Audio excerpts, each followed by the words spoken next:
Naglangkaw ning 12 pesos per kilowatt hour ang singil sa kuryente ngunya na bulan nin Hunyo sa probinsya nin Albay. Huli kay ni daynali kayang mag-agrangay kan mga konsumidor kan Albay Electric Cooperative.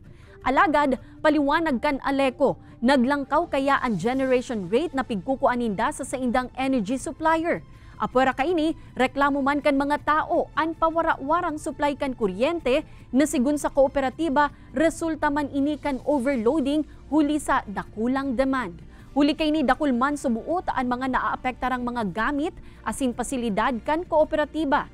Nangapudan man ang Aleco sa publiko na magtipid sa paggamit nin kuryente, pigsyerto man kay ni na day sinda nagpupundo sa pag-irahay kan sa indang serbisyo. Sobra po kaming apektado po ang kayod mi po para lang sa pagkaon lang talaga po sa pamilya. Kung dagdag pa po yan sa billing mi po, nagtataas po talaga ngunya ng Aleco. Kan nakalihis na Mayo nagpuon sa paglangkaw, ngunya igo naman kita ng paglangkaw because sa mga naiining ming dahilan aside from nag-increase ang generation rates kan sa moyang supplier, of course due to the high heat index,